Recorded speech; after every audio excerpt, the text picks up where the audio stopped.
Hello students, let's see how to solve this question. Okay, see, this is a rope, okay, of length, suppose this is of length 6 meter. When we will divide it in two equal parts, then what we will do? We are dividing this in two equal parts, so we will divide this number by 2. Okay, that is 3 and 3 meter of equal length. Now suppose this is 6 meter and we will divide it in 3 equal parts, then what we will do? We will divide it by 3. जैसे ही हम लोग इस line को divide करेंगे, ये इस रस्सी को डिवाइड किए 3 पार्ट्स में, तो इस नंबर को भी डिवाइड करते हैं हम लोग 3 पार्ट्स में, 2 2 2, हर एक पार्ट 2 मीटर का होगा. ठीक है. सिमिलरली ये हमारा क्या है, कॉर्ड ऑफ लेंथ दिया हुआ है 17 1/2 मीटर का. इसको हमको 26 इक्वल पार्ट्स में डिवाइड करने हैं, तो हम क्या करेंगे, 71 1/2 divided by 26. Okay, are you getting it? Now just solve it to get the answer. You can do it by yourself. This will be 143/2 upon 26. This is the longer line. 143/2 longer line denotes division, so divided by 26. Denominator में कुछ नहीं है, 1 लिखेंगे. 143/2 division को multiplication में change करेंगे, numerator and denominator interchange कर हो जाएगा. Okay, this is equal to 143/52. 239/52, इसको हम लोग 2 प्लस 39/52 भी लिख सकते हैं इसे. ये 13 जा 13 4 जा 2 plus 3/4. Okay, it can be written as 2 3/4 also. See, are you getting it ना? देखो 2 प्लस 3/4 को हम लोग 2 3/4 भी लिख सकते हैं. कैसे? वो प्रूफ अगर करना है हमें तो LHS पहले करते हैं. LHS देखते हैं, LHS क्या आता है. LHS में डिनोमिनेटर में कुछ नहीं, डिनोमिनेटर में लिख दिया 1. LCM लेंगे 4 8 3, ये 11/4 आया, ये हमारा LHS है. अब RHS देखो 4 2 जा 8 8 प्लस 3 11/4. हाँ, तो LHS बराबर RHS, इट मीन्स 2 3/4 को हम लोग 2 प्लस 3/4 भी लिख सकते हैं. That is the concept here. Okay, simple सा है. The product of two fraction is, let A and B are our two fraction.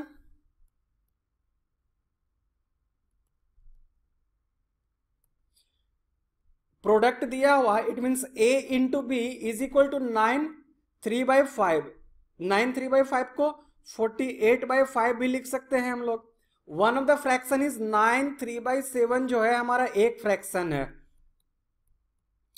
It means this is equal to 9 7 63 and 3 66/7 into B is equal to 48/5. This implies B is equal to 48/5. ये multiply में है, is equal to के RHS में करेंगे तो ये division में आएगा. डिवीजन मतलब लॉन्ग लाइन 66/7. ये 48/5, ये लॉन्ग लाइन को डिवीजन से डिनोट करो और 66/7. Okay, is equal to 48/5 divide को मल्टीप्लाई में चेंज करेंगे और न्यूमरेटर एंड डिनोमिनेटर हमारा इंटरचेंज हो जाएगा. Now solve it. This will be equal to 6 11 times and 6 8 times. 56/55 is equal to 1/55. In a school 5/8 of students are boys. If there are 240 girls, find the number of boys in the school. ये school है. School में boys plus girls दोनों होते हैं. हमें question क्या करा, एक स्कूल में बॉयज कितना है, 5/8 of students. 5/8 of students boys हैं और गर्ल्स दिया हुआ 240. हाँ, तो यहां पर हमें स्टूडेंट नहीं मालूम है, स्टूडेंट के क्या ये स्कूल की जगह पर स्टूडेंट स्कूल लिखो। हमें स्टूडेंट नहीं मालूम है कितने हैं, तो सपोज किए कि late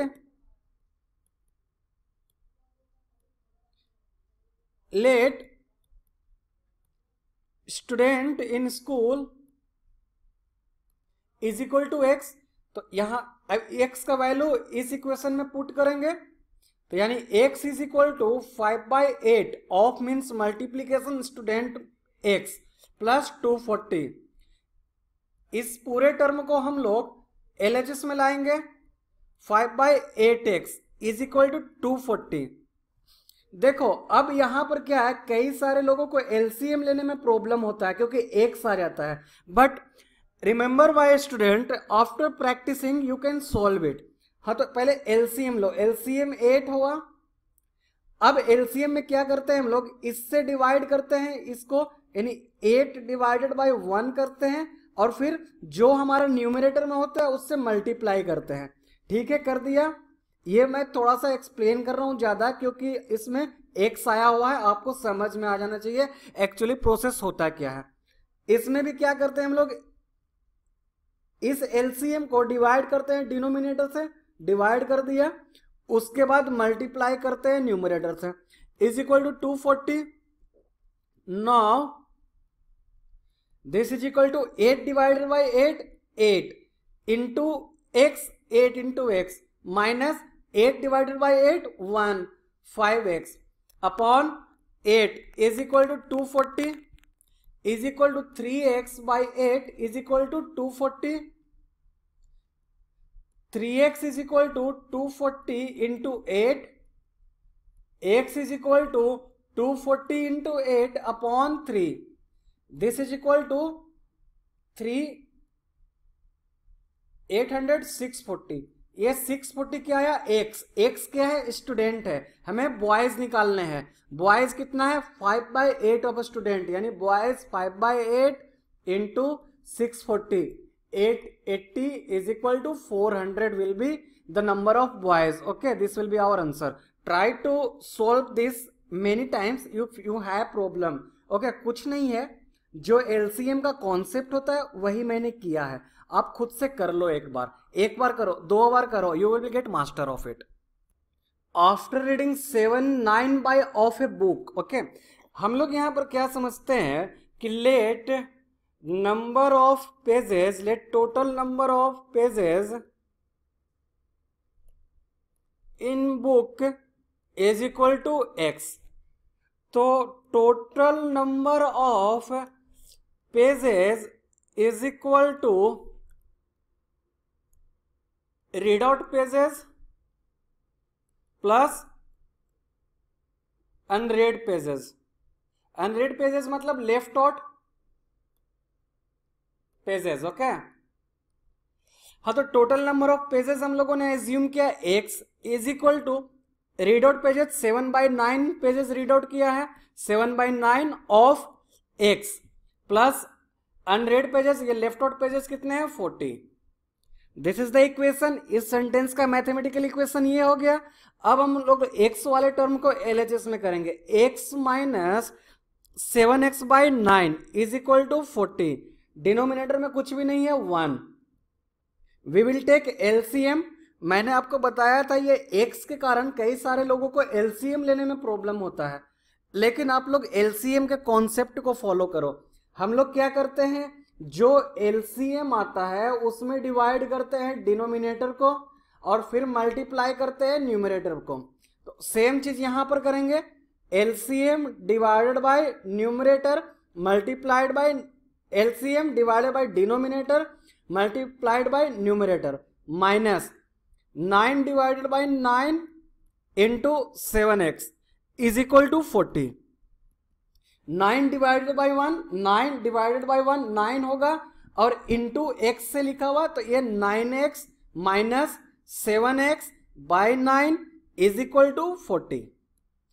9x minus 7x 2x, 40 into 9, x is equal to 40 into 9 by 2 20 180। ठीक है, 180 will be our answer। How many pages are there, तो 180 पेजेस आर देयर।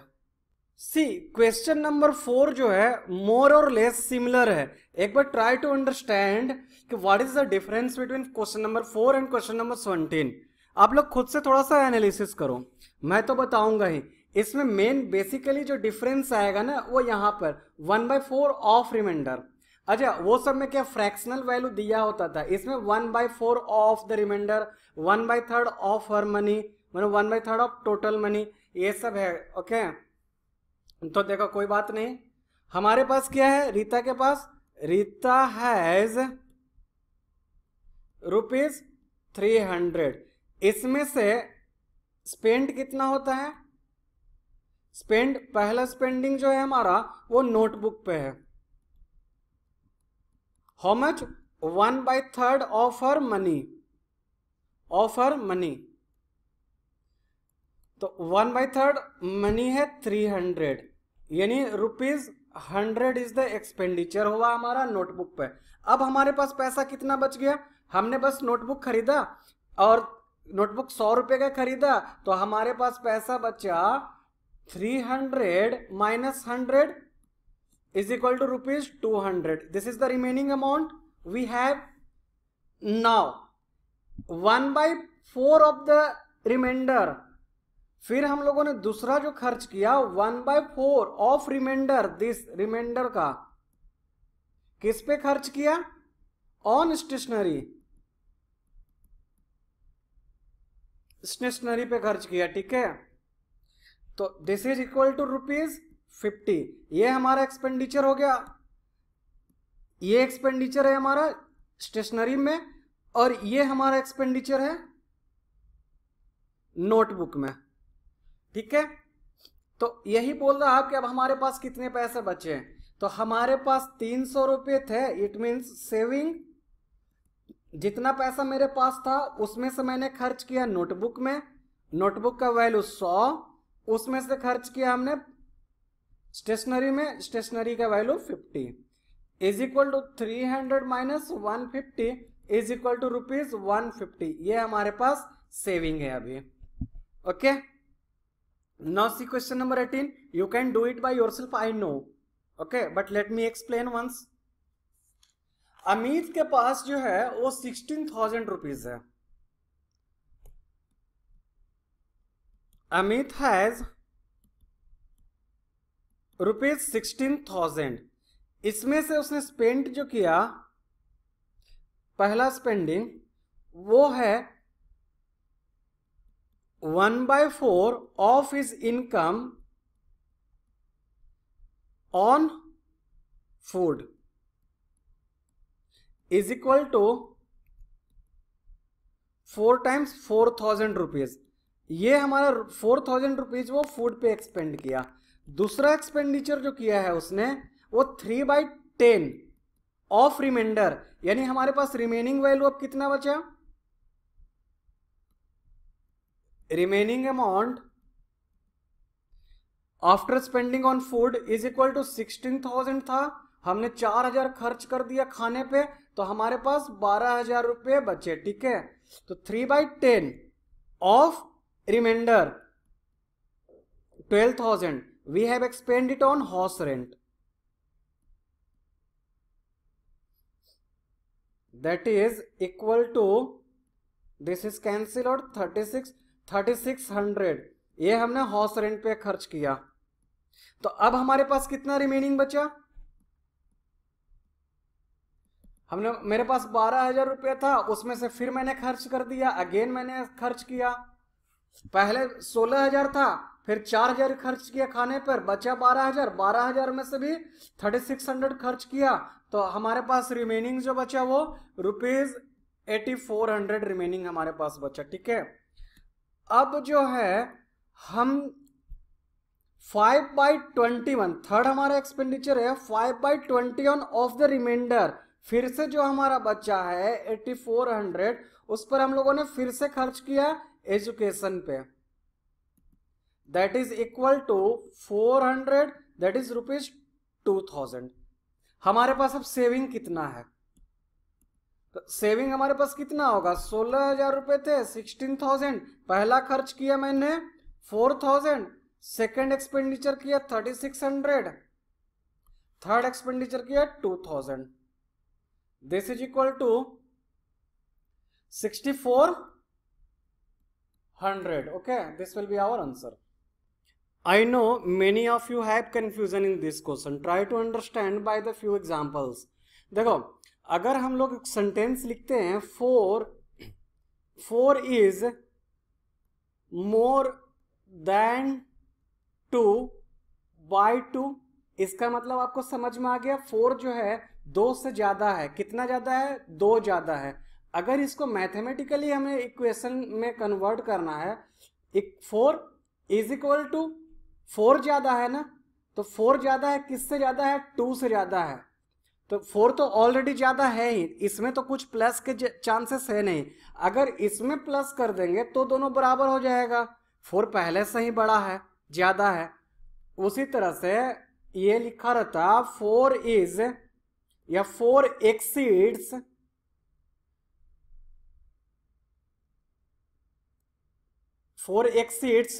2 बाई 2, यानी 4 एक्सीड्स 4 तो आगे है ही. ऐसा मैथमेटिकल इक्वेशन में देखो कन्वर्ट कर रहा हूं मैं, 4 तो ज्यादा है ही 2 से, तो इसमें तो प्लस माइनस का गुंजाइश है नहीं, इसी में करना पड़ेगा प्लस. हाँ ये करते इसको माइनस कर देते 2 तो भी हमारा काम चल जाता. या फिर दूसरा तरीका क्या था लिखने का, 4 ज्यादा है 2 से, 2, तो हम लोग 4 माइनस 2 कितना ज्यादा है, बाय कितना है 2. 4 जो है एक्सीड्स किया है 2 से बाय 2. देखो दो तरीका है, या तो अब जो लिखा हुआ है उसके अनुसार चलो, या फिर जितने भी क्वेश्चन है जिसमें एक्सीड आया या मोर आएगा उसमें क्या करो कि जो बाय 2 जितने से ज्यादा है वो इज इक्वल टू के बाद आता है और बाकी दोनों नंबर्स को सब्ट्रैक्ट करते हैं. ठीक है, तो इस क्वेश्चन को मैं दोनों मेथड से बनाता हूं. ठीक है, एक जो कह रहा सेंटेंस उसके अनुसार और एक माइनस वाला के अनुसार. ठीक है, 3/5 of a number, let the number be x. हाँ तो 3/5 of a number exceeds its 2/7, its 2/7 of number 2/7 by 44. ये तो एक्सीड है ही, तो इसमें तो हम लोग प्लस करेंगे नहीं, प्लस फिर इसमें करना पड़ेगा. So this will be our equation. और अगर हम इसके अनुसार चले तो हमारा देखो मैथमेटिकल इक्वेशन क्या होगा.